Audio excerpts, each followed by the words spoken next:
Hi hello ನಮಸ್ತೆ. Wisdom ವೈಸ್ನ ಹೊಸ ಸಂಚಿಕೆಗೆ ಮತ್ತೊಮ್ಮೆ ಸ್ವಾಗತ. ಈಗಾಗಲೇ ನಾವು ಹಲವಾರು ಸಂಚಿಕೆಗಳನ್ನು ನೋಡಿದ್ದೇವೆ, ಹಲವಾರು ವಿಷಯಗಳ ಕುರಿತಂತೆ ಕೇಳಿದ್ದೇವೆ, ಹಾಗೆ ಹಲವಾರು ಹೊಸ ಹೊಸ ಅನುಭವಗಳನ್ನು ದಿನದಿಂದ ದಿನಕ್ಕೆ ಪಡ್ಕೊಳ್ತಾ ಹೋಗ್ತಾ ಇದ್ದೇವೆ. ನಾನು ನಿಮ್ಮ ಸಾರ ಇದೀಗ ನಿಮ್ಮ ಮುಂದೆ ಬದುಕಿನ ಬಗೆಗೆ ಒಂದೆರಡು ಮಾತುಗಳನ್ನಾಡಲು ಬರ್ತಾ ಇದ್ದೇನೆ. ಬದುಕು ಎನ್ನುವಂತಹದ್ದು ಯಾವತ್ತೂ ಯಾರಿಗೂ ಯಾವುದೇ ಕ್ಷಣದಲ್ಲೂ ಕೂಡ ಯಾರನ್ನೂ ಕಾಯುವಂತಹದ್ದಲ್ಲ. ಬದುಕು ಎನ್ನುವಂತಹದ್ದು ಅದರ ಪಾಡಿಗೆ ಅದು ಹೋಗ್ತಾನೇ ಇರುತ್ತೆ. ಆದರೆ ನಾವು ಬದುಕನ್ನು ಹೇಗೆ ಬದುಕಬೇಕು ಎನ್ನುವಂತಹದ್ದು ನಾವು ನಮ್ಮದೇ ಆದಂಥ ಒಂದು ಚೌಕಟ್ಟಿನಲ್ಲಿ ಬದುಕಬೇಕಾಗತ್ತೆ ಎನ್ನುವಂತಹದ್ದು.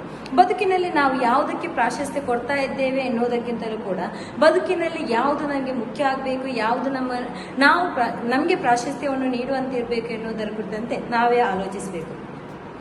ಬದುಕಿನ ಬಗೆಗೆ ಮಾತನಾಡುವಾಗ ನಾನು ನೇಮಿಚಂದ್ರರವರ ಬದುಕು ಕಾಯುವುದಿಲ್ಲ ಎನ್ನುವಂತಹ ಕಥೆಯನ್ನು ನೆನಪಿಸುವುದಕ್ಕೆ ಬಯಸ್ತೇನೆ. ಯಾಕಂತ ಹೇಳಿದ್ರೆ ಆ ಕಥೆಯಲ್ಲಿ ಬರುವಂತಹ ಎರಡು ಪಾತ್ರ, ಗಂಡ ಹೆಂಡತಿ ಎನ್ನುವಂತ ಎರಡು ಪಾತ್ರ, ವಿಶು ಮತ್ತು ಸಂಯುಕ್ತ ಎನ್ನುವರು ಇರ್ತಾರೆ. ಅಲ್ಲಿ ವಿಶು ಒಬ್ಬ ಸಾಮಾನ್ಯವಾಗಿ ಗೃಹಸ್ಥನಾಗಿದ್ದುಕೊಂಡು ಅವನು ತನ್ನ ಕೆಲಸ ಜವಾಬ್ದಾರಿಗಳನ್ನು ವಹಿಸಿಕೊಂಡು ಅವನದೇ ಆದಂತಹ ಕೆಲಸ ಕಾರ್ಯಗಳಲ್ಲಿ ತುಂಬಾ ಬ್ಯುಸಿ ಆದಂತಹ ಒಬ್ಬ ವ್ಯಕ್ತಿಯಾಗಿರ್ತಾನೆ. ಅವನ ಮಡದಿಯಾದಂತಹ ಸಂಯುಕ್ತಲು ಕೂಡ ಒಬ್ಳು ಮನೆ ಒಡತಿ ಎನ್ನುವುದಕ್ಕಿಂತ ಕೂಡ ಅವಳು ಕೂಡ ಒಂದು ವರ್ಕಿಂಗ್ ವುಮೆನ್ ಆಗಿರ್ತಾಳೆ. ಅವಳು ಕೂಡ ಕೆಲಸವನ್ನು ಮಾಡಿಕೊಂಡು ಮನೆಯನ್ನು ನಡೆಸಿಕೊಂಡು ಹೋಗೋಲಾಗಿರ್ತಾಳೆ.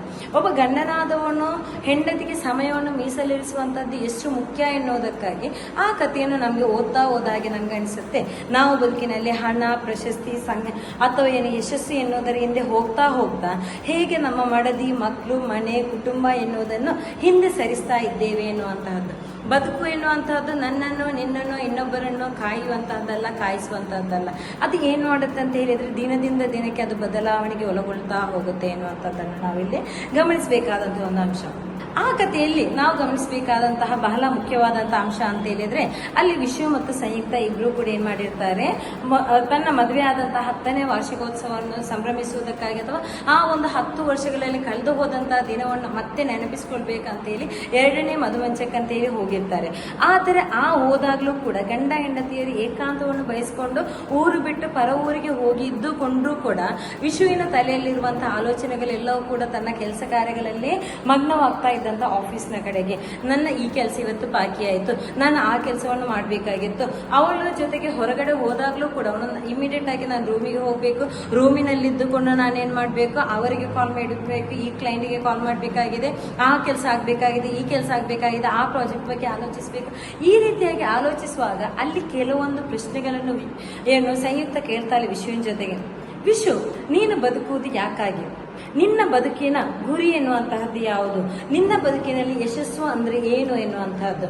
ಅಥವಾ ಒಂದು ಕುಟುಂಬ ಅಂತ ಹೇಳಿದ ಮೇಲೆ ನೀನು ಬರೀ ಲೆಕ್ಕಕ್ಕಿದೆಯೋ ಹೊರತಾಗಿ ಅಲ್ಲಿ ಯಾವುದೇ ಕಾರ್ಯಪ್ರವೃತ್ತಿಗೆ ನೀನಿಲ್ಲ ಎನ್ನುವಂತಹದ್ದಾಗಿರ್ಬೋದು.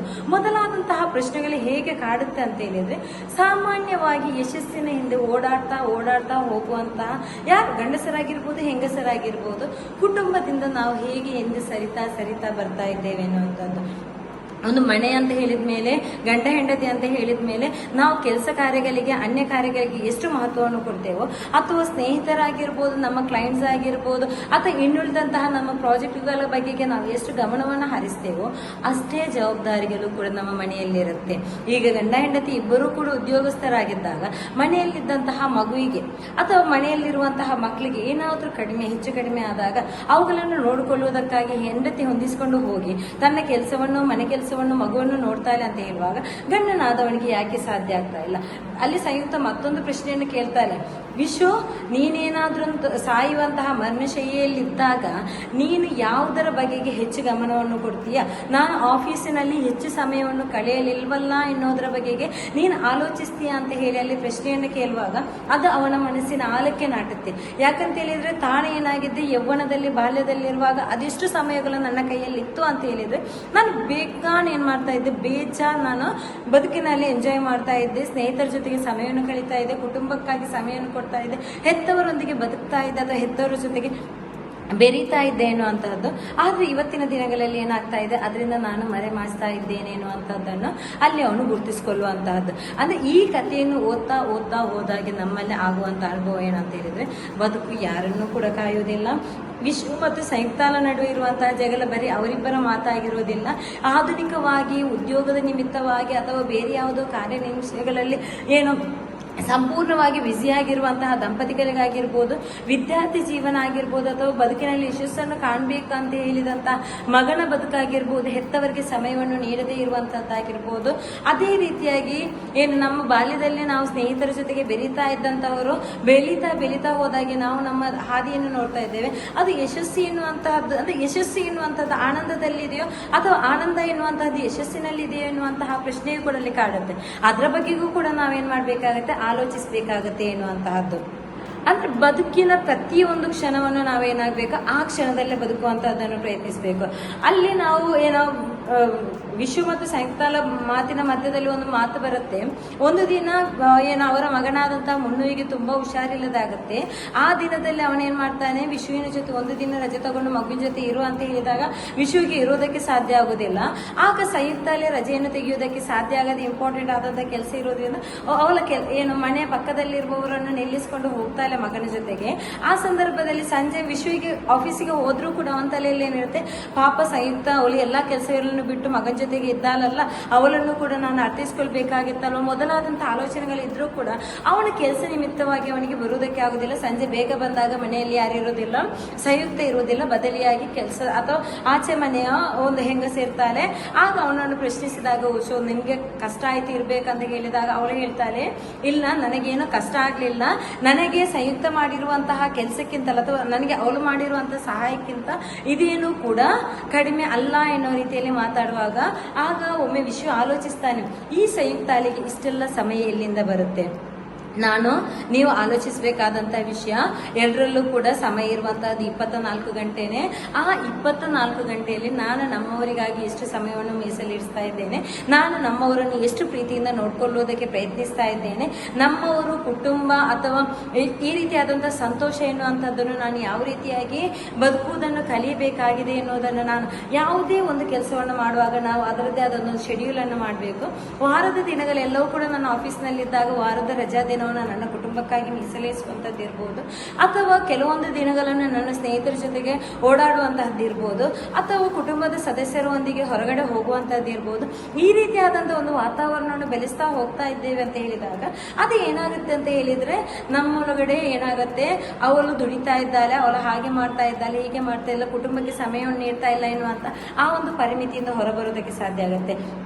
ಕುಟುಂಬದಲ್ಲಿ ವಿಶೇಷವಾದಂತಹ ದಿನಗಳಿದ್ದಾಗ, ಹಬ್ಬ ಹರಿದಿನಗಳಲ್ಲಿ, ಅವತ್ತೆಲ್ಲವೂ ಕೂಡ ನಮ್ಮ ಒತ್ತಡಗಳನ್ನು ಸ್ವಲ್ಪ ಬದಿಗಿರಿಸಿಕೊಂಡು ನಾವು ಕುಟುಂಬದ ಜೊತೆಗೆ ಬೆರೆಯುವಂತಹದ್ದು, ಕುಟುಂಬದೊಂದಿಗೆ ಇರುವಂತಹದ್ದು. ಯಾಕಂತ ಹೇಳಿದ್ರೆ ಬದುಕು ಯಾರನ್ನೂ ಕಾಯುವುದಿಲ್ಲ. ಮಗು 1 ವರ್ಷ ಆಗುವಾಗ ನಡೆದಾಡುವುದನ್ನು ನೋಡುವಂತಹ ಚಂದ ಮಗುವಿಗೆ 10 ವರ್ಷ ಆದ್ಮೇಲೆ ನೋಡ್ಲಿಕ್ಕೆ ಸಾಧ್ಯ ಆಗುದಿಲ್ಲ. ಅದು ಬರೀ ಆಲ್ಬಮಿನಲ್ಲಿ ನೆನಪಿನ ಪುಟಗಳಲ್ಲಿ ಸೇರಿ ಹೋಗುತ್ತೆ ಹೊರತಾಗಿ ಇನ್ನು ನಮಗೆ ಅದನ್ನು ಮತ್ತೊಮ್ಮೆ ಸವಿಯುವುದಕ್ಕೆ ಸಾಧ್ಯ ಆಗುದಿಲ್ಲ. ಹಾಗಾಗಿ ಬದುಕನ್ನು ಯಾವಾಗ ಯಾವ ಕ್ಷಣದಲ್ಲಿ ಸವಿಬೇಕೋ ಆ ಕ್ಷಣದಲ್ಲಿ ಆ ಸಂದರ್ಭದಲ್ಲಿ ಸವಿಯುವಂತಾಗಬೇಕು. ಬದುಕು ಎನ್ನುವಂತಹದ್ದು ಯಾರನ್ನು ಕಾಯುವುದಿಲ್ಲ. ಯಾರು ಕೂಡ ಬದುಕಿನ ಜೊತೆಗೆ ಕಾಂಟ್ರಾಕ್ಟ್ ಅನ್ನು ಮಾಡಿಕೊಂಡು ಅಥವಾ ನಾನು ಬದುಕನ್ನು ಇದೇ ರೀತಿಯಾಗಿ ಬದುಕುತ್ತೇನೆ, 60 ವರ್ಷಗಳ ಕಾಲ ಸಂಪೂರ್ಣವಾಗಿ ನನ್ನ ಕೆಲಸ ಕಾರ್ಯಗಳಿಗೆ ನಾನು ಮೀಸಲಿರಿಸಿಕೊಂಡು ನನ್ನ ನಿವೃತ್ತಿಯ ನಂತರದಲ್ಲೇ ಬದುಕನ್ನು ಕಾಣ್ತೇನೆ ಅಂತ ಹೇಳಿದಾಗ ಆ ಬದುಕು ಬೇರೆಯಾಗಿರುತ್ತೆ, ಹದಿಹರಿಯದ ಬದುಕು ಬೇರೆಯಾಗುತ್ತೆ. ಒಂದು 30-40 ವಯಸ್ಸಿನಲ್ಲಿ ನಾವು ಪಡೆಯುವಂತಹ ಒಂದು ಬದುಕು ಏನಿದೆ, ಮಕ್ಕಳು ಸಣ್ಣವರಿರುವಾಗ ಆ ಒಂದು ಬದುಕು ಬೇರೆಯದ್ದಾಗಿರುತ್ತೆ, ಮಕ್ಕಳು ದೊಡ್ಡವರಾದ ಮೇಲೆ ಬೇರೆ ಆಗಿರುತ್ತೆ, ಅಥವಾ ವಿದ್ಯಾರ್ಥಿ ಜೀವನದಲ್ಲಿದ್ದಂತಹ ಬದುಕು ನಾಳೆ ನಮ್ಮ ಉದ್ಯೋಗದಲ್ಲಿ ಸಿಗದೇ ಇರಬಹುದು. ಆದ್ದರಿಂದ ನಾವು ಬದುಕನ್ನು ಆ ಕ್ಷಣದಲ್ಲಿ ಬದುಕುವುದನ್ನು ಕಲಿಬೇಕು. ಆದ್ದರಿಂದ ಬದುಕು ಯಾರನ್ನೂ ಕೂಡ ಕಾಯುವುದಿಲ್ಲ ಎನ್ನುವಂತ ಒಂದು ಆಲೋಚನೆಯನ್ನು ನಮ್ಮ ತಲೆಯಲ್ಲಿ ಇರಿಸಿಕೊಂಡು ಸದಾ ಕಾಲ ನಾವೇನ್ ಮಾಡ್ಬೇಕಂತ ಹೇಳಿದ್ರೆ ಬದುಕನ್ನು ಆ ಕ್ಷಣದಲ್ಲಿ ಯಾವ ಮೂಮೆಂಟ್ ಅಲ್ಲಿ ಯಾವ ಬದುಕು ಏನು ಸಿಗುತ್ತೋ ಅವುಗಳನ್ನು ನಾವು ಸವಿಯುವುದನ್ನು ಕಲಿಬೇಕು. ಅದು ಸಂತೋಷ ಕ್ಷಣಗಳಾಗಿರ್ಬೋದು, ದುಃಖದ ಕ್ಷಣಗಳಾಗಿರ್ಬೋದು, ಕೆಲವೊಮ್ಮೆ ನಮ್ಮನ್ನು ಅಗಲಿದಂತವರ ನೆನಪಿರ್ಬೋದು. ಅವರ ಅಗಲಿದ ನಂತರದಲ್ಲಿ ನಾನು ಅವರ ಜೊತೆಗೆ ಸ್ವಲ್ಪ ಸಮಯವನ್ನು ಕಲಿಬೇಕಾಗಿತ್ತು, ನಾನು ಇನ್ನೂ ಒಂದಿಷ್ಟು ಸಮಯವನ್ನು ನೀಡಬೇಕಾಗಿತ್ತು ಅಂತ ಹೇಳಿದ್ರೆ ಅದು ವ್ಯರ್ಥವಾಗುತ್ತೆ ಹೊರತಾಗಿ ಅದು ಯಾರಿಗೂ ಕೂಡ ಬೇಕಾಗಿರೋದಿಲ್ಲ ಎನ್ನುವಂತ. ಆದ್ದರಿಂದ ನಾವು ಇರುವಷ್ಟು ಜನರ ಜೊತೆಗೆ ನಾವೇನ್ ಮಾಡಬೇಕು, ಖುಷಿಯಾಗಿ ಬದುಕುವುದನ್ನು, ಸಂತೋಷದಾಯಕವಾಗಿ ಅವರ ಜೊತೆ ಇರುವುದನ್ನು ಕಲಿಬೇಕು. ಬದುಕು ಯಾರನ್ನು ಯಾವತ್ತೂ ಕೂಡ ಕಾಯೋದಿಲ್ಲ, ಬದುಕಾಗಿಯೇ ಇರಬೇಕು ಎನ್ನುವುದನ್ನು ಏನ್ ಮಾಡಬೇಕು, ನಾವು ಕಲಿಯೋದಕ್ಕೆ ಪ್ರಯತ್ನಿಸಬೇಕಂತ ಹೇಳ್ತಾ ಇವತ್ತಿನ ವಿಶ್ರಮ್ ಬೈಟ್ಸ್ ಅನ್ನು ಇಲ್ಲಿಗೆ ಮುಗಿಸ್ತಾ ಇದ್ದೇನೆ. ಇನ್ನೊಂದು ಎಪಿಸೋಡ್ ನಲ್ಲಿ ಮುಂದೊಮ್ಮೆ ಭೇಟಿಯಾಗೋಣ. ಎಲ್ರಿಗೂ ನಮಸ್ಕಾರ.